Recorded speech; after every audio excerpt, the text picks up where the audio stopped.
to keep the awning arms from getting ripped off. I have a vise bolted to my bumper. There to be some give little piece of fuel hose into the ground in most situations. That baby is in there. Now after 4 years, we've used lots of different ways to tie down our awning and tents and things like that. I used to use these big screw-in type spikes, and these actually work really good in really soft ground or in sand or something like that, but they're way too hard to put into hard ground. A lot of times I would take a hammer or something and turn it in like that, and then that would just snap them off. But those are still good to keep around, but are not good in most situations. I have a good collection of all of those things. I used to tie down my awning shade and my pop-up clam with these steel spikes. These are like these tent type spikes. The one thing is that they don't hold well in soft ground, and getting them into really hard ground, you have to hammer them in. You have to hammer really hard. Also, getting these steel spikes out, especially if you've hammered them deep into the ground, can be really hard. Usually I had to use a pair of vice grips to grab onto the top of this peg right here and to kind of spin it out. And it took a lot of work to get them out of hard ground. But the main problem I didn't like these is that they're short, they're skinny, and they're smooth, and they just don't hold well in loose soil. Sometimes these little orange plastic ones are good. They also have like a little thread on them. You put them in the ground and then you can spin them in like this. And this actually works pretty good too, but it has to be for the right kind of soil. It doesn't work, for one thing, they're not very strong. They're kind of bendy. So if the ground is pretty soft and you don't have to hold down something really, really strong, these actually work pretty good too. And I keep 4 or 5 of these things around too. My first choice now is always my screw-in awning stake. They even work great for holding down the 5 eyelets to my clam. The thing isn't going anywhere with 5 of these 12-inch lag screws holding it down. I had the idea to use a long lag screw instead of the steel one. I just took the S-hook that comes on one of these rubber bungees, and then I bent it into a shape that I could slide it through the lag screw like that. Then I just take the impact driver and screw it into the ground. This method worked really well, and it made it much easier to install and remove long anchors like this. And they work in a variety of soil. They hold strong, and you can sink them below the ground so you don't stub your toes on them. I did a short video a while back, and a lot of people thought it was a great idea. That video has over 800,000 views now, which is what has inspired me to make a full-length video using this technique. But since then, I have been working on a better way to attach the S-hook from the bungee onto the long lag screw. After trying out many different screw and washer combinations, from the desert of Utah to the rock-hard ground of Montana, while on our summer trip throughout the West, I have finally come up with a better solution that anyone can get from a local hardware store, whether it's Ace, Lowe's, True Value, or Home Depot. I use a 12-inch by 3/8-inch lag screw with a 9/16 head that comes like this or in galvanized. I put 2 washers on top.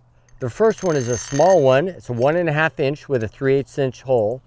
And the next one is a 2-inch with a 1/2 inch hole. I drill a 3/16 to a 7/36-inch hole in the edge of the 2-inch washer to hold the S-hook for the bungee. To hold the washer in place, I use this little piece of fuel hose. I stick it over the screw, and then we just hold the tubing and screw it on.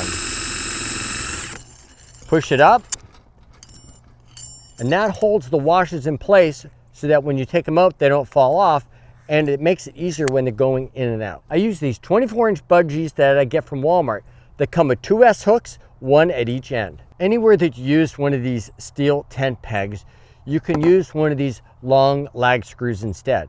The place we really need to hold down is our awning shade. When it gets windy, like it did this summer in Hurricane Utah, you need a secure anchor to the ground to keep the awning arms from getting ripped off of the RV. If you don't have an awning shade like us, you should. I will leave a link to our video why you need one right up here. It's much easier with an awning shade like ours that has 3 eyelets attached to the bungees. The bungees also help the shade last longer by taking some of the strain off of those eyelets. But always use some sort of flexible bungee. You want there to be some give during those heavy gusts. Now we use E6000 glue around the edges of the eyelets to keep them from tearing from the fabric. We've had this awning shade for a couple of years. We have put it out at every one of the 100 or so campgrounds that we've had it, and it is still holding up. Okay, I'm gonna go over a couple of tools that you're gonna need. First, to drill the holes through the washers, we're gonna need a good drill, and then we need between a 3/16 and a 7/32 drill bit to drill those holes so that the hooks will go through them like that. Now to drill these holes, we're gonna need something to clamp them down to drill them, because you don't want to be holding this with your fingers while you're drilling them. So either use a pair of vice grips and a piece of board, or if you got a C-clamp, or if you got a quick clamp, something that you can put on the table and clamp it down. Just need something to clamp it together. I have a vise bolted to my bumper, so but not very many people that are RVing are going to have that. If you got a house and you got a vise, that's even better. Now you're going to either need a utility knife or a specific plumbing hose cutter to cut the hose that we're going to use to keep the washers onto the lag screw. Now the workhorse of this operation is you're going to have an impact driver. Now this 1/4-inch impact driver can do the job most of the time. This is a pretty strong one. It's a 20-volt impact driver, but it doesn't have nearly as much gusto as my 3/8-inch drive. This is what I used to loosen the bolts on my RV or my truck when I go to rotate the wheels. That's got lots of strength, but a normal 1/4-inch impact driver should have the power to push these lag bolts into the ground in most situations. If you have a 1/4-inch impact driver, you just need an adapter to adapt either your 1/2-inch socket or a 3/8-inch socket. I use a 1/2-inch impact drive socket with a 1/2 to 3/8 impact rated adapter to use with my DeWalt Atomic 20-volt max impact driver with the 3/8 chuck. But if you don't have an impact driver like this, something that can spin off a lug off your truck or the RV, you need to get one. I can't tell you how handy this has come in.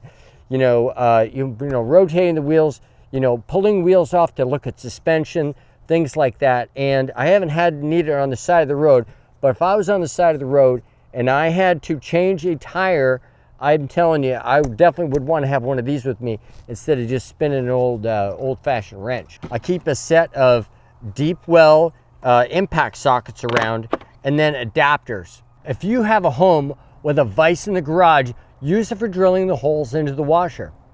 I use the vise that I have attached to my bumper on the RV. I can't tell you how often it has helped me. Should I do a video about my vise mounted to my RV bumper? Please leave a comment down below. I don't recommend trying to hold on to the washer with your hands while you're drilling it. You want to keep your hands completely clear.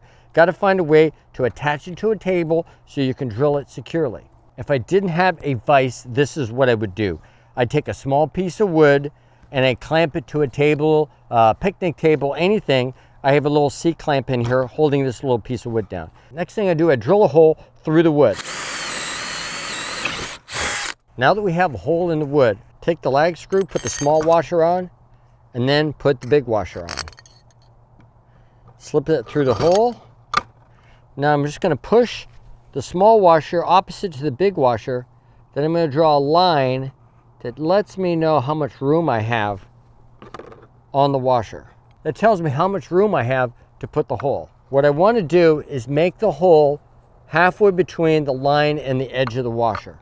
So I'm just going to make a mark with a marker, approximately where I want it to be. Then I'm going to use a automatic center punch, put it on my mark, and then center punch. You don't have to use a center punch. It's just really nice to keep the drill from drifting while you're drilling. So now that I have my center punch hole, I'm going to put this back over here. I'm going to take the one washer off. I'm going to put this through here, put that in the hole. Then I'm going to use a pair of vice grips and then clamp the washer to my piece of wood.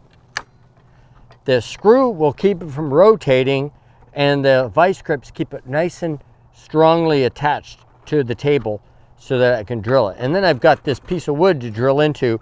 I don't have to worry about drilling into a table or something. So I'm just going to center my drill over my center punched area.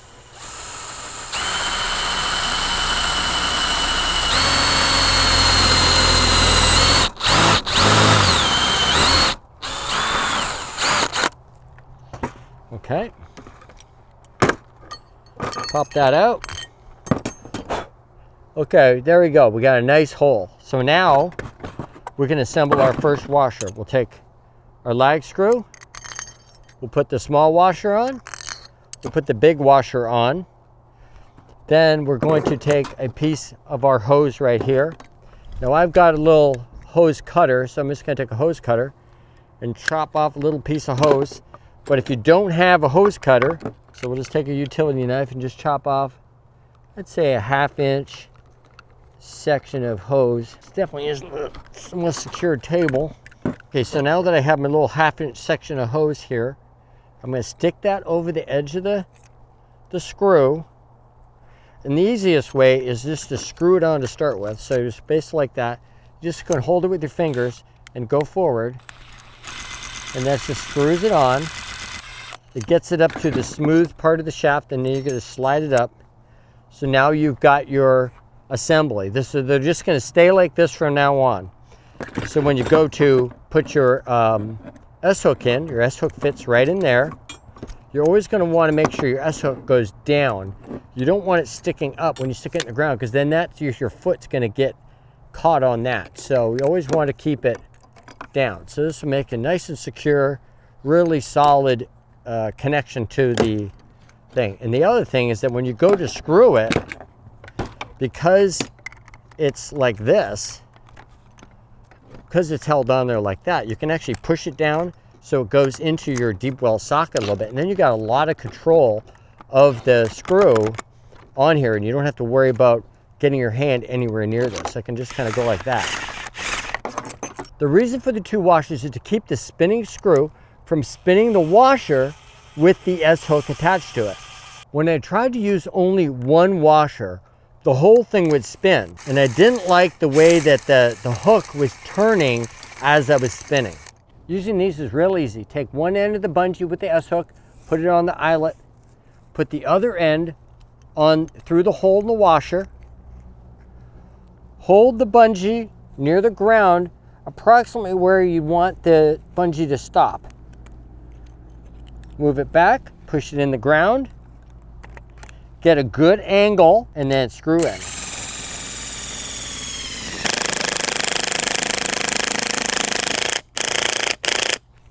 You can see how well those things countersink right in there. Take it out, it's just as easy. Just take it, spin it out, pulls right out. Do you have an awning with an awning shade and use bungees to help hold it down with tent spikes or these spirally type spikes? Please share your experience down in the comment section below. If you have any questions about how I did it here in this project, leave those down also in the comment section. I'm also going to leave a link right over here to more RV DIY projects. And remember, downsizing does make sense.